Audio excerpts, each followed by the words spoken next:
Chúc mừng năm mới to everybody. Happy Lunar New Year. I hope everyone's excited for the real 2025 to start. I want to give a big shout out to our partner, Seven Bridges. I was just at the Saigon tap room on the weekend on Le Tanton, and I've got to tell you about my new favorite beer there, which is called Head in the Clouds. It's their newest Session Hazy IPA, and it's inspired by my actual favorite, the High Van Haze. The High Van Haze is an IPA which is 6%, and the Head in the Clouds is a much lower strength beer, only 4.4%, which means you can have a few without being too drunk. The Head in the Clouds, it's packed with tropical fruit, citrus, passion fruit flavors. It's bold, juicy, delicious. And as I mentioned, it's super sessionable. So it's perfect when you just want a couple of beers without going overboard with the High Van Haze. And don't forget the delicious New York style pizza slices if you go. If you do go, make sure you tell them you heard it on a Vietnam podcast. What jobs would be available to you if you didn't learn to speak English? Farming, growing rice, cassava, peanut, corn. And why is it only limited to 1,000 people? Because of the conservation. Yeah. The conservation rules.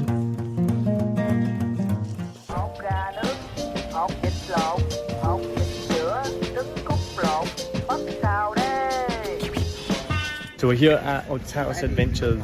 It's about an hour and 50 minutes drive from the main town. It's stunningly beautiful, and then lots of Lao vibes. We're getting a briefing in a minute, and then we're off on our adventure. We're going to cross through a river like we said, then we got to go through caves. We're going to be sleeping tonight in tents by the river, and then tomorrow night we're in a local homestay. So it's pretty cool. He was telling us on the way here the houses are built on barrows, or they have an outhouse, like a second house built on barrows, because it floods so often here. And then the houses actually float, and they're attached to a pole, which I saw, and I was like, what? Why is that? And they're attached to a pole so that they don't float away. So like he says, they don't float away to Hanoi. And then what's really cool is, well, they put all their electrical equipment into the floating house when the floods are coming, to make sure that when the floods are housed, all their electrical stuff is in the floating house, and then that goes up. So that was pretty cool. We tried to get some videos of that. We'll try later on. It's not too cold. Adri thinks it's cold. I don't think it's cold at all. Maybe I'm born tough. I'm from Scotland. So today you're not only coming here, you're also like creating the job for the local people here as well. Right? We're at the start of 3-day tour, 2 nights. Ha Tien Endeavour Cave. We're going to do Hang 2 Tien. caves. Hang Tien. Keep getting it wrong. Hang Tien Endeavour Tour. We're here with Untitled Adventures. There's 10 people on our trip, which is pretty cool. I think they specialise in small group tours, so it's only 10 of us. So we got Who's our main guide up the front. He's been amazing. We did a safety briefing before, so we know exactly what we're doing. We got about an hour until we go to the river crossing, which just talking to a couple of people, everyone's pretty scared and nervous about the river crossing because we're going to get wet, basically. So we have to wade through a river, going to be about up to our knees, waist, depending on how tall you are. And we're going to get soaked, and then we have to keep on trekking in wet clothes, which it does not sound that fun. And cold. Yeah. So Yeah, what's the temperature right now, do you know? I haven't checked. It's probably like 19. I don't 20? find it that cold, to be honest. And I You're know from Scotland. I literally was just about to say, I know you're going to say I'm from Scotland. That doesn't make any difference. I left Scotland because I hate the cold. That's cool. Oh, careful, Didn't see careful. the step. Yeah, mind your step. We're here with Who. He's our boss. He's the king. He's the king of the jungle. Jet in the jungle. King of the jungle, Yeah, yeah. jet in the jungle. And he's going to be taking us safely through the jungle over the next few days. So Who, you Yeah. said you're local. You're from... I'm from Phong Nha. Yeah. Yeah, I'm living there. But today I'm just taking you to the jungle in this area. It's quite far away from Phong Nha, but I've been here for many times, so no worry if we get lost, okay? How many times have you done this? You've done this too? So many, maybe more than 100. Wow. Yeah, 100 times, yeah. So do you ever get bored of doing this, or do you think it's amazing every never. time? To be honest, we have very nice scenery and we have very nice landscape. And I'm really love like caving. Yeah. So that's why I'm really enjoying that. And I never get boring from the job.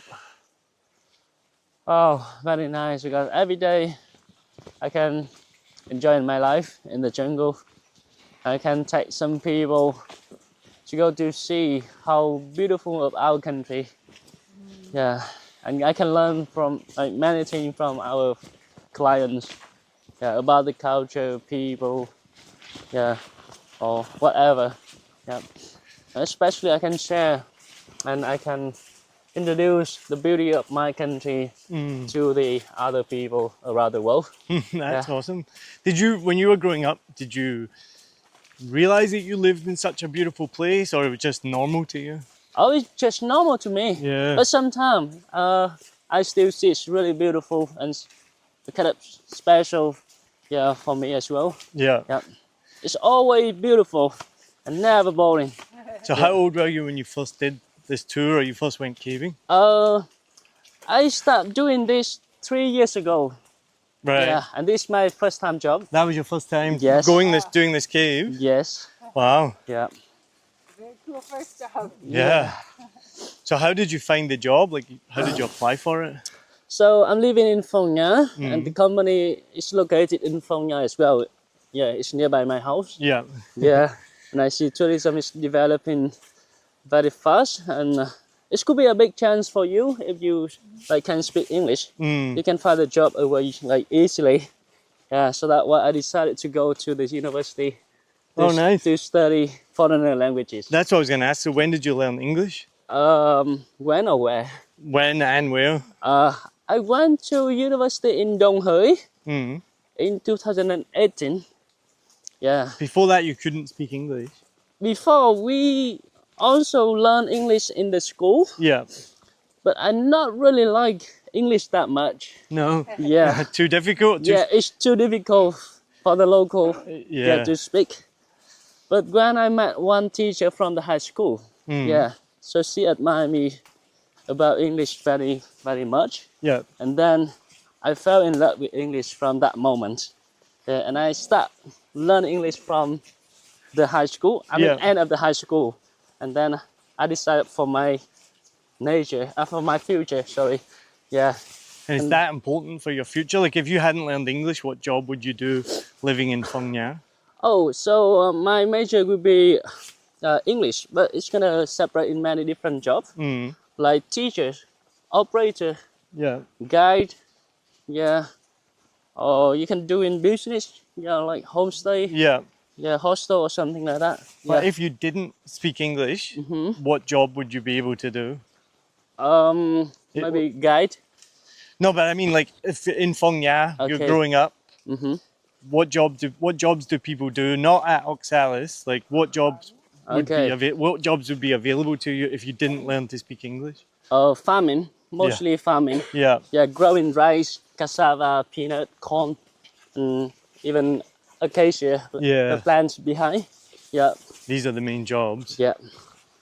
And I assume they don't pay as well. It's not a good future or a good job. Yeah. Yeah. Yeah.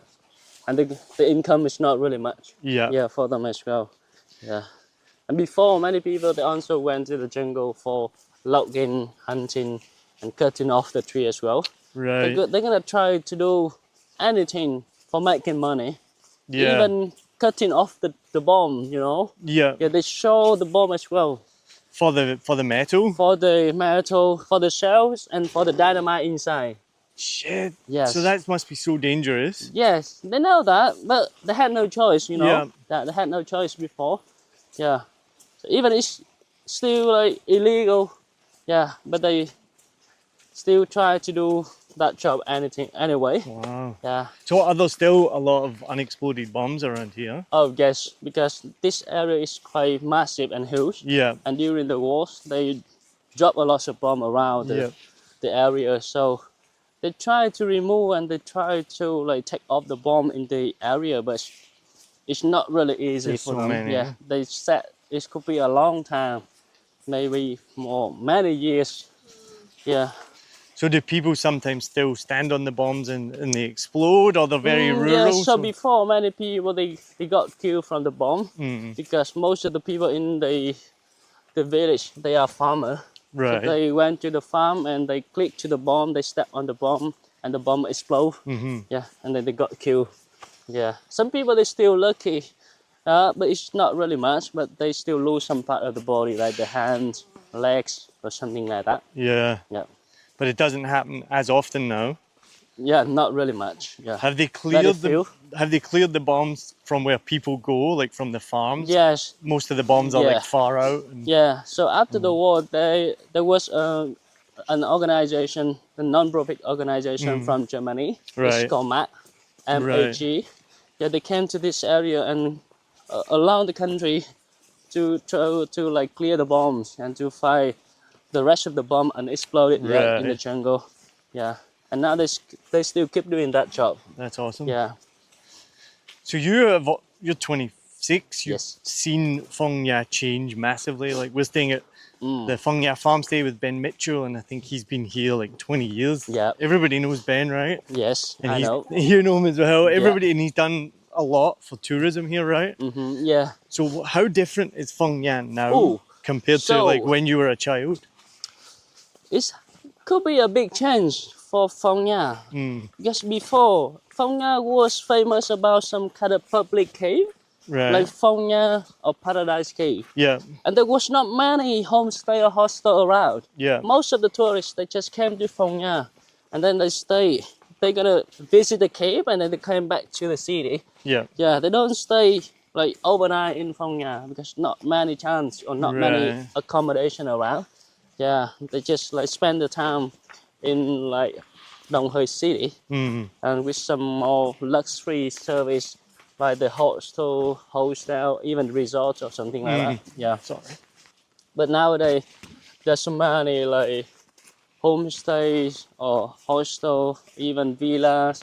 Yeah, were built in Phong Nha, and the tourists that have more chance and more like option to be here. Yeah. And how has that made a difference to people's lives here? Oh, so people also involved in tourism. Yeah, because when the tourists they come here, they stay overnight here, they're gonna make the job opportunity for the local people. Yeah. Yeah. They can take care of the tourists in tourism.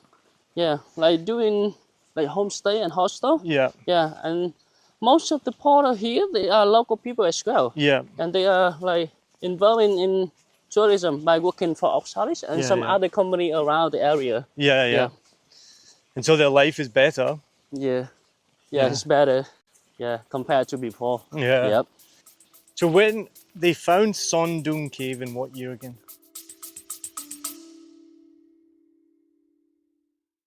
I've been podcasting for years, and the number one tool that helped me become an award-winning podcast producer is the script. No matter whether you're a tech wizard or a beginner like me, the script can help you with everything you need to start your own podcast. If you want to start your own podcast today, download the script. The link is in the show notes. It's my number one recommendation to help you create a podcast easily, smoothly, and it has heaps of AI features that make your podcasting even better. So check it out. Let me know what you think. Let's get back to the episode. They found Son Doong Cave in 2008. Yeah. And they took 1 year to survey and explore the cave. Right. So you were quite young then. Do you remember when they found it? I heard some other people said many people they had been in the cave before. Right. But at that time, tourism was developed yet. Yeah. Yeah, it was not developed yet. So the people actually they didn't care about the cave that much. Yeah. Really? So even they just been in the cave. They saw the cave entrance is so huge, massive, with the wind blow out very strong like a storm. Yeah, but they mostly use the cave for sheltering or hiding from the rain or the sun or something like that. Right. Yeah, and then they quit the cave. Yeah, and they found the cave in 2008. When like there was a local guy in Phong Nha. Yeah, he spoke up with the cave expert. Yeah. Yeah, they're working for Salit as the department with they are called cave expert. Right. Yeah. And they tried to find the cave in the area, and they found the cave in 2008. Yeah, but the guy said his first seen in 1990. Yeah, in 1990, and right. Yeah, when he hiding from the rain, and he saw the cave with the wind blowing out. Yeah. Yeah, very This was a local guy. Yeah, he's a local guy in Phong Nha. Yeah, but he didn't care about the cave at that time, and then he quit the cave. Yeah, until the cave expert, they tried to ask some local people around. Yeah. Yeah, and then he spoke up with the cave expert. Oh, no way. So the cave experts came in 2008? No, the cave expert, then? before. They came here in 1990 by the hobby. Right. Yeah. And then they asked the government for the permission to stay here to explore the cave. Yeah. Yeah, and then they work along with the local guy in Phong Nha, and they found the cave in 2008. That's crazy. Yeah. So have you been to it? Oh, not yet. Not yet? No, yeah. One day? Yeah. It's gonna be soon. Really? Yes. How long does it take to get there? It could be 3.5 years, at least 3.5 years. Wait list? Yeah, because we separate the guide level in many different level. Yeah, the guide job in many different levels. So, if you want to be in Son Doong, you need to get the experience, at least experience level. Oh, Yeah, so the wait or- list as a guide to become a guide in the... You need that experience. Yeah. Now even I'm Yeah, an experienced guy, but it's not that enough level. enough yet. Yeah, so I'm still doing to level up myself. Yeah. And So how then, many years you said you've been doing it now? This is my third year. Third year? Yeah, third And you year. may have to do it for another 3.5 years. Yeah, maybe Wow. 1.5 more years. Or one and Yeah. a half more Yeah. years. Yeah. So how many guides are there for the Son Doong Cave? Now we have like 7 or 8 guys. Yeah. Yeah, doing Son Doong tour, and we have around 6 safety specialists. They Yeah. just been trained to become the specialist from the senior guide, from the local guide. Right. Yeah. Before, most of the Son Doong tour will be take care of the safety by the cave expert. Right. Yeah. But now they just like train for the guy in our company to Yeah. become the safety specialist, Yeah. so they can go along with the tour to take care of the safety. Yeah, like a team, as the team, Yeah. the safety specialist. Yeah, so they don't need to go along the tour that much like before. Yeah, so they can take in turn to be there. Yeah. So how long is the wait list if you want to do the cave yourself? Son Doong, Yeah, like me, if I wanted to do the cave, how long would I have to wait? 1 year in advance. 1 year? Yeah, 1 year in advance, because every single year we just limit 1,000 slot to do that. That's amazing. Yeah. And why is it only limited to 1,000 people? Because of the conservation, Yeah. conservation rules, and because of the unique of the cave, and we want to make it worse. That's amazing Yeah. that you've done that from the beginning, because yeah, I'm sure you could fit like way more people. We got a bike coming our way. Yeah. How is there a bike on this path? We got 2 bikes. How many tours are there a year? So it's only 10. How many people go on one tour? 10 people. So Yeah, only, that's the tourists. yeah. Yeah. And besides that, we're gonna have around 25, 26 people from Australia to spot for 10 tourists. No way. In the tour. What? So it's gonna be around 35, 36 people in the cave. Yeah. On that tour. So why is there so many staff compared to Because tourists? that tour has so many like challenges and many different activities. Yes, and it's quite far away from the town. Right. So we need to carry enough the food and the stuff for 4 days and 3 nights. Yeah. That's why we need really big people. Yeah. All right, we're going to Yeah, big take a break sporting right now team. because we're Yeah. about to cross our first river. No. You're gonna be wet anyway. Don't try. Just step. Just walk through it. Yeah. No choice. Sorry, but no choice. We got our first river crossing.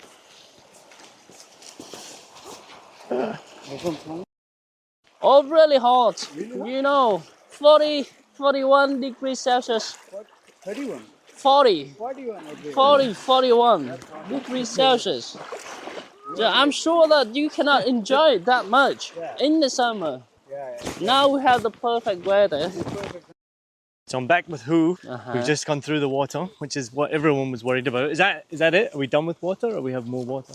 We still have more river crossing after lunch. Right. Yes, now we are heading to the lunch spot. Okay. Yeah, Good, that's good, is 'cause I'm hungry. the last level, the last river crossing before lunch. Right. Yeah, there will be more.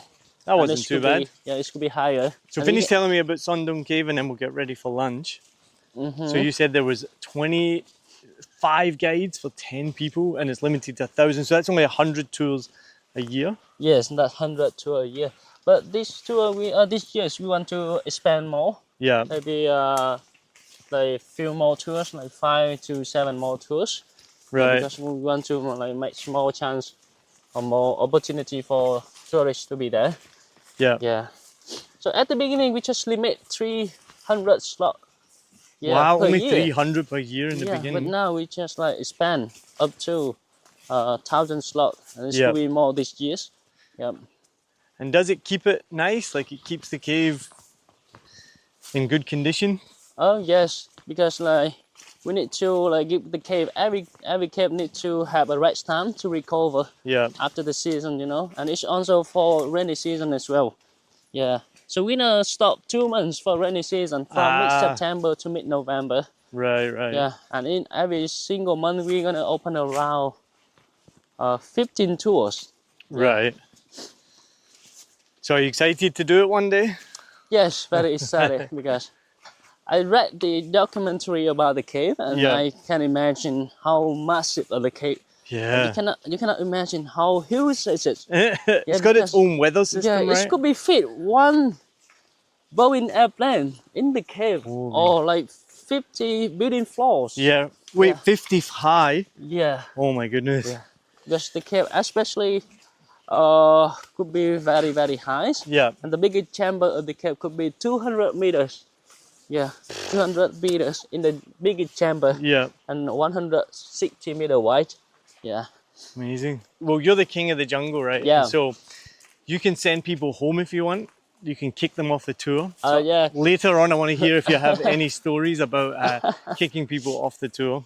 Oh, actually, it's never happened. It's never in my happened. Tour. It's never happened in my tour yet. But in case, we still have some people that we need to send back to the office because Yeah. of the finish problem.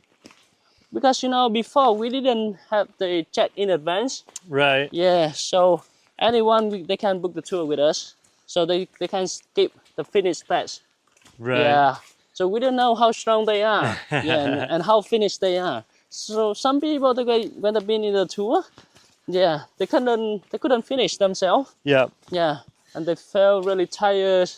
So you didn't out of the you didn't energy. kick them off the tour, but they had to leave the tour. Yeah, so they had to leave the tour. But some people they got in some incident. Right. Yeah, so we need to send them back to the office.